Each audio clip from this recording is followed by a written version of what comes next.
I've got 13 questions for you that are going to help you align what it is that is most important. Listen to these questions, and when we train, right, you need to have something to write with. Okay, writing, not typing. There are new studies that are coming out now that show the amount of interactions that happen in the body and the brain when you type versus when you write. Okay, and writing is more effective, and then writing in cursive is the most effective. So it's really important. If you can write, then I want you to write. 13 questions. Here we go. Number 1, how much money should you be making now, and how far off are you? All your skills, all your years of experience, your knowledge. Number 2, if you had the skills you needed to achieve, close the deals, reach your goals, build the business, whatever it is, how much additional income would you earn? Monthly or yearly, whichever one you decided to put down. Okay? If you had the skills, would that be $1,000 more a month, a year, 10,000, 20, 50, a million? It's a number. Write a number down. This is what it's costing you to not have these skills. If that number is not in the millions, you're thinking too small. Number 3, what's the most painful part about knowing that you could be winning more, doing more, accomplishing more, but you're not? It all comes down to what? Is it you don't have the relationship that you want? You're losing the relationship. You're not connected to your kids. You're not making the money. You don't have the lifestyle. You're overworked, overstressed. You're doing, it's been 10 years and 20 years and you're still doing the same thing that you were doing and you can't get out of it. You've gotten to the point where you just don't think it's ever going to happen. Number 4, what is the opportunity or the deal that you lost, that you missed last week or last month that really pisses you off? Losers, underachievers, you know what they say? It's okay. Not that big of a deal. It's all right. That's what losers say.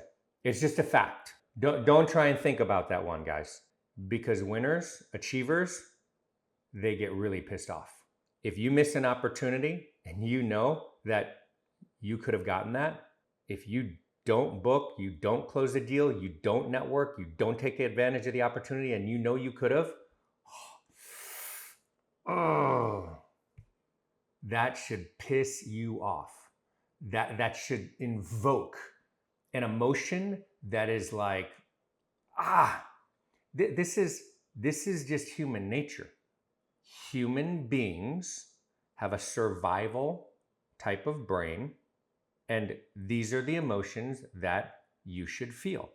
When you don't feel these, it's because you have numbed yourself.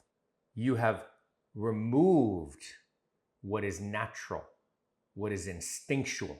You have to understand this, everybody. It's all common sense.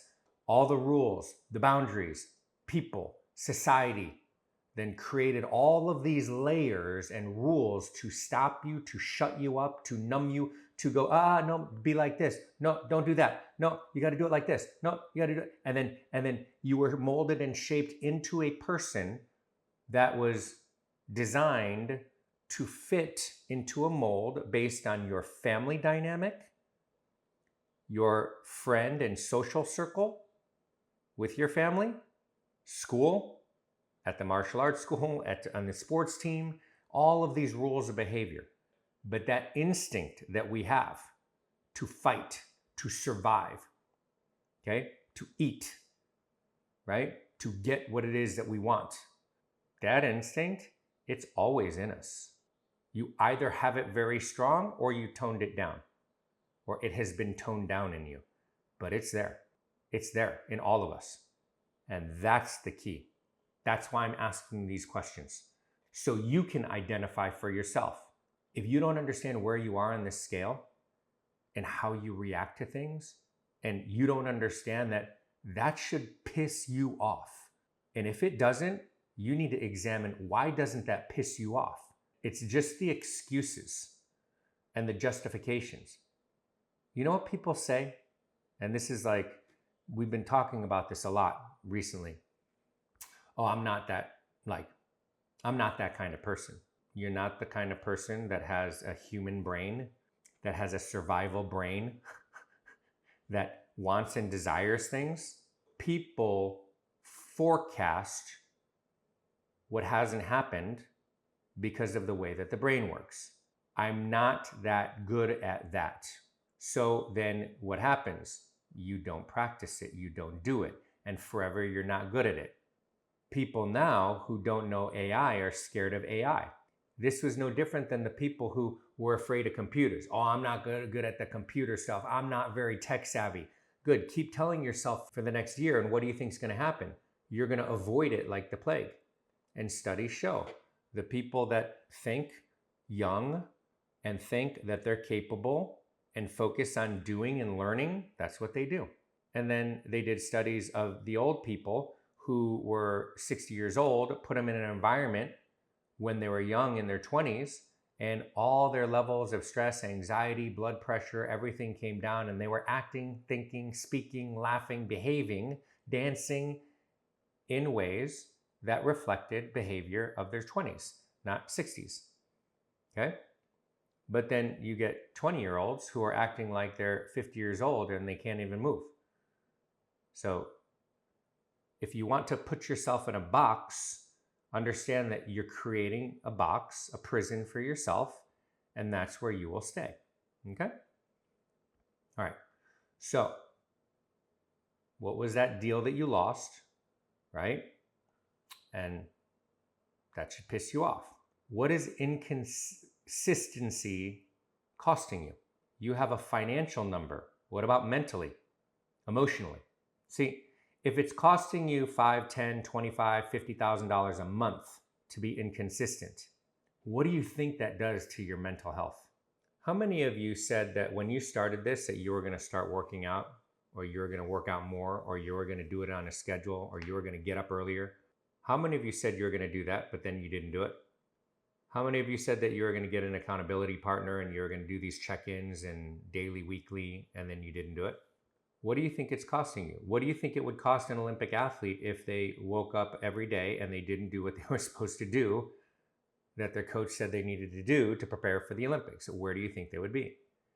You know what's crazy? I was watching the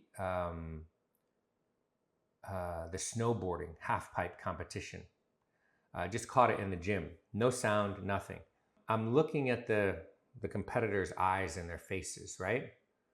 And, you know, what's the difference between, there's one guy who he's known to have he gets the biggest air on all of his jumps. Crazy air, okay? Like over 20 feet above the half pipe on every single jump. Crazy. Why wasn't he the favorite to win? Why didn't he win? He has the biggest moves of any of the other snowboarders. Why didn't he win? He fell, just like everybody else. And so I didn't see the ending, but the person who was leading nailed all of their tricks. But they weren't the most difficult and they weren't the biggest.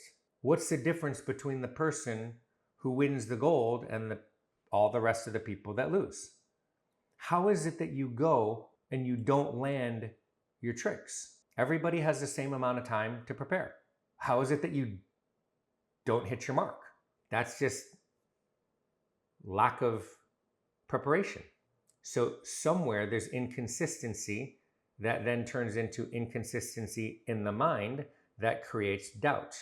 Because then you're not growing consistently. You're not building and capitalizing on the compounding effect. Marginal gains, right? Just 1% better today than you were yesterday. A little bit better today than you were yesterday. You don't see the results right away. You see them over time.